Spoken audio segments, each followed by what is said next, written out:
வணக்கம், வாழ்க வளமுடன். நான் உங்கள் ஜோதிடர் மாணிக்கவாசகம் பேசுகிறேன். ஓம் தத் புருஷாய் பக்கரதுண்டம் தன்னோதந்தி பிரசோய ஓம் ஸ்ரீம் க்ரீம் க்ளீம் க்ளம் கம் கணபதியே நம ஓம் க்ரீம் ஆதித்யாய சோமாய மங்களாய உதயச குரு சுக்கர சனி பிரச்சனாக அவக்கியாத நம ஓம் ஸ்ரீம் க்ளீம் பஞ்சபூத விசேஷ ஓம் மந்திரன் பஞ்சபூத விசேஷ ஓம் லங்கு பஞ்சபூத விசேஷ ஓம் லங்கு பஞ்சபூத விசேஷ சுவாக 9 நவகிரகங்கள் 5 பஞ்சபூதத்தோட அனுகிரகம் பரிபூர்ணமாக அனைத்து ஜோதிட அன்பர்களுக்கும் ஆன்மீக பெரியவர்களுக்கும் கிடைக்க எம்பெருமான் முருகப்பெருமான மனதார பிரார்த்தனை. ஓம் சரவண பகவான் இருக்கிறார். இன்னைக்கு நாம் பேசக்கூடிய தலைப்பு என்னன்னு பார்த்தோம்னா, விருச்சிக லக்னத்திற்கு சுக்கிர பகவான் நின்ற ஸ்தான பலன்கள் என்ன அப்படின்னு தான் நம்ம பார்க்க போறோம்.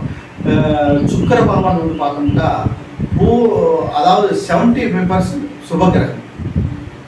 ஓகேங்களா?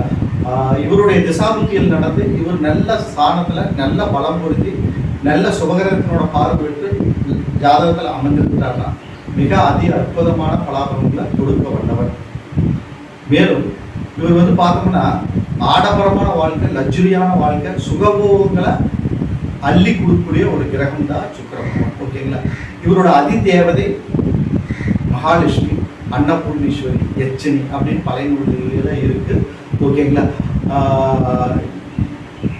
இந்த மகாலட்சுமி வழிபாட்டை மெயினாக வச்சுட்டிங்கன்னா அதே அற்புதமான பலன்கள் நடக்கும். இப்போ என்னுடைய வீடியோவை பார்க்கறதுக்கு முன்னாடி நீங்கள் வந்து சப்ஸ்கிரைப் பண்ணிவிட்டு பெல் சிம்பிள் அமைக்கிட்டு உங்கள் பார்த்து முடிச்சதுக்கப்புறம் உங்கள் ஃப்ரெண்ட்ஸ்களை ஷேர் பண்ணுங்கள். ஓகேங்களா? இப்போ பலன்களுக்குள்ளே பார்ப்போம். இந்த பலன்கள் எல்லாம் பொதுவான பலன்கள் தான், ஒரு ஜென்ரலாக நம்ம சொல்கிறோம். சுக்கிர பகவான் வந்து நின்ற ஸ்தானத்தை வச்சு சொல்கிறோம். அவர் வந்து உங்களுடைய ஒவ்வொருத்தருடைய சுய ஜாதகத்தில் அவர் நின்ற நட்சத்திர அதிபதி, ஏறிய ஸ்தானம் என்ன, அந்த அதிபதி என்ன பொசிஷன் இருக்கிறது அப்படிங்கிறது பொறுத்து பலன்கள் மாறுபடும். இது ஒரு ஜென்ரல். தனித்த சுக்கிரன் உங்கள் ஜாதகத்தில் இருந்தாருன்னா அதை நீங்கள் கம்பேர் பண்ணிங்கன்னா நாங்கள் இப்போ சொல்கிற பலன்கள் வந்து 50 to 70% உங்களுக்கு ஒத்து போகும். மீதி 25% ஏன் ஒத்து போகாது அப்படின்னா அவர் வந்து ஏரி நட்சத்திரம் என்னன்னு நான் பார்க்கணும். அப்புறம் வந்து அவர் நட்சத்திர அதிபதி என்ன பொசிஷன் இருக்குன்னு பார்க்கணும். குரு பார்வை எப்படி இருக்குங்கிற பொறுத்து பலன்கள் மாறும். ஓகேங்களா? ஒரு 70% உங்களுக்கு ஓகே ஆகும், ஒன்றும் ப்ராப்ளம் இல்லை.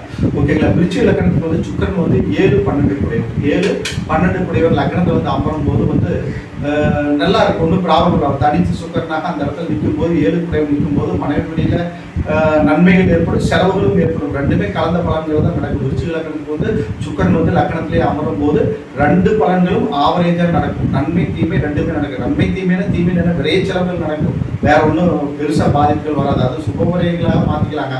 ஏன்னா அங்கே வந்து அவர் ஆட்சி பலம் தான் பண்ணுறாரு. அதனால சுபவிரயங்கள் தான் நடக்கும்.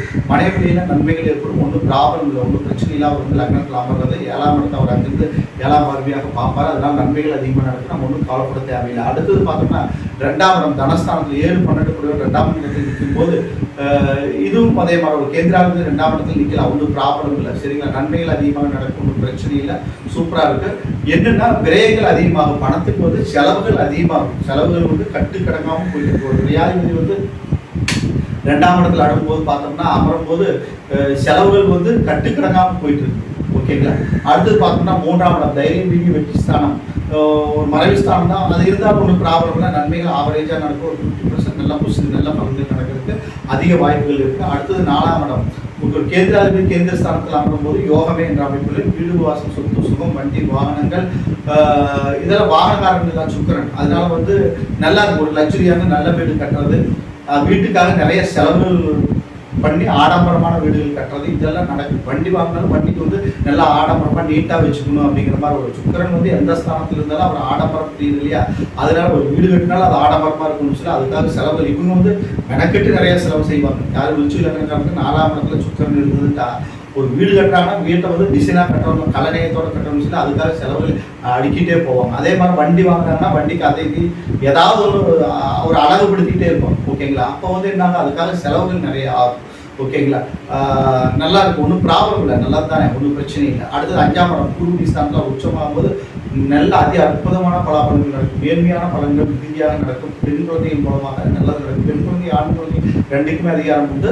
ஆனால் பெண் குழந்தையின் மூலமாக நன்மைகள் அதிகமாக நடக்கும். 7 குடையவர் 5ஆம் இடத்தில் இருக்கும்போது நல்லா இருக்கும், ஒன்றும் பிரச்சனை இல்லை, சூப்பராக இருக்கும். சரிங்களா? அந்த இடத்துல உச்சமாக இருந்தாங்கன்னா அருமையான பலன்கள் நடக்கும். அங்கிருந்து நேராக ஒரு 11ஆம் இடத்தை பார்ப்பார். ருச்சி லக்னம் 11ஆம் இடம் லாபஸ்தானத்தை பார்ப்பார். லாபங்கள் மேலோங்கும், நன்மைகள் அதிகமாக நடக்கும். அடுத்தது பார்த்தோம்னா 6ஆம் இடத்துல ருச்சி லக்னத்துக்கு 7 குறைவு 6ஆம் இடத்துல இருக்கும்போது தன்னுடைய வாழ்க்கை துணை மூலமாக சண்டை சச்சரவுகள், பிரச்சனைகள், போராட்டங்கள், பிரிவினைகள் ஏற்பட்டு செலவுகள் அதிகமாகும்.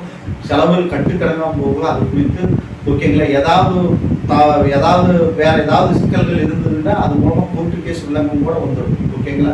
ஏன்னா 7ஆம் இடம் மனைவி சார்ந்த இடம், அது 6ஆம் இடத்துல இருக்கும்போது நம்மளுக்கு பிரச்சனைகள் அதிகமாக இருக்க வாய்ப்பு இருக்கு. குரு பார்வையோ அல்லது செவ்வாயோ நல்ல புஷில் இருந்துட்டாங்கன்னா அது பிரச்சனை இல்லை.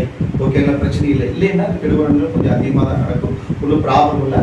குரு பார்வை பெற்றிருந்தாலே எந்த பிரச்சனையும் இல்லை. அடுத்து 7 பிறகு 7ஆம் இடத்துல இருக்கும்போது அது அற்புதமான பலன்கள் நடக்கும். நன்மைகள் அதிகமாக நடக்கும். மனைவின் மூலமாக வீடு வாசல் சொத்துகள் ஏற்படுறது, மனைவின் மூலமாக சுப செலவுகள் ஏற்படுறது, நன்மைகள் உறுதியாக நடக்கும். தன்னுடைய குடும்ப பேர் மூலமாக, வாழ்க்கை துணை மூலமாக நன்மைகள் அதிகமாக நடக்கும். ஓகேங்களா? அடுத்து அஷ்டமஸ்தானத்தில் 7 குடைவன் 12 குடைவன் இருக்கும்போது கிரயாதிபதி இருக்கிற ஸ்தானத்தில் 8ஆம் இடத்துல இருக்கிறதுனா ஒரு இடத்துக்கு போகும். ஓரளவுக்கு நன்மைகள் நடக்கும். ஓகேங்களா? 2 கலந்த பலன்கள் தான் நடக்கும். நன்மை தீமை ரெண்டுமே கலந்து நடக்கும். ஆனால் தன்னுடைய குடும்ப உறுப்பினர் மூலமாக சண்டை சச்சரவுகள் அதிகமாக நடக்கும். வாழ்க்கை துறை மூலமாக சண்டை சச்சரவுகள், பிரச்சனைகள், போராட்டங்கள் அதிகமாக நடக்க ரொம்ப கேர்ஃபுல்லாக இருக்கணும். அதுக்குண்டான பரிகாரங்கள் செஞ்சுக்கணும்.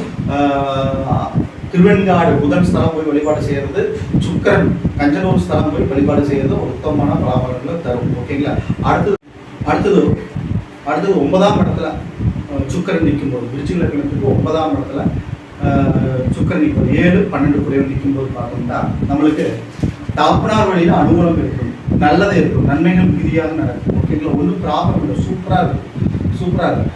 என்னென்னா விரயங்கள் ஏற்படும். கொஞ்சம் தகப்பனார் வழியிலையோ விரயங்கள் ஏற்படும். அதுபோல் தெய்வ கோயில்கள், தெய்வ தரிசனம் நிறைய கிடைக்கும். தெய்வ கோயில்களுக்கு புதிய யாத்திரையெல்லாம் போகிறதெல்லாம் அற்புதமாக நடக்கும். ஓகேங்களா? பெண் தெய்வ வழிபாடுகள் சிறப்பாக நடக்கும். நல்லா இருக்கும். ஒன்றும் பிரச்சனை இல்லை. மகாலட்சுமியோட அனுகிரகம் பரிபூர்ணமாக கிடைக்கும். பாகிஸ்தானத்தில் 9ஆம் இடத்துல சுக்கரன் நிற்கும் போது. அடுத்து பார்த்தோம்னா 10ஆம் இடம் சூரியனோட வீடு. அங்கே வந்து சுக்கரன் நிற்கும் போது பார்த்தோம்னா சூரிய நாராயண் கோயில் வழிபாடுகளை வச்சுக்கணும். அப்போதான் தொழிலில் வந்து நல்ல முன்னேற்றம் ஏற்படும். இந்த விரயங்களை எல்லாம் கண்ட்ரோல் பண்ணுறதுக்கு சூரிய நாராயண் கோயில், தொழிலில் விரயம் ஏற்படுறதெல்லாம் நம்ம கண்ட்ரோல் பண்ணுறதுக்கு சூரிய நாராயண் கோயில் வழிபாடுகள் வச்சுக்கணும்னா தொழிலில் மேன்மை, நல்ல முன்னேற்றம் ஏற்படும். ஐடி ஃபீல்டு, அப்புறம் பார்த்தோம்னா வாசனை திரவியங்கள் விற்கிறது, வண்டி வாகனங்கள் வச்சு பிஸ்னஸ் பண்ணுறது, ஓகேங்களா? கட்டடங்கள் கட்டி சேல்ஸ் பண்ணுறது, நிறைய சுக்கரனுக்கு உண்டான தொழில்கள் நிறைய இருக்குது. அந்த தொழில்கள் ஏதாவது ஒன்று நல்லதாக அமையும். அரசு வழியில் கூட உத்தியோகம் ஏற்படும். அப்போ வந்து சூரியன் அங்கேயே ஆட்சி பலம் பெற்று அமைஞ்சாலும் அரசு வழியில் கூட உத்தியோகம் கிடைக்கிறது வாய்ப்புகள் இருக்குது. நன்மைகள் நடக்கும். சூரியன் என்ன பொசிஷன் இருக்கிறத பொறுத்து தொழில்கள் மாறுபடும். ஓகேங்களா?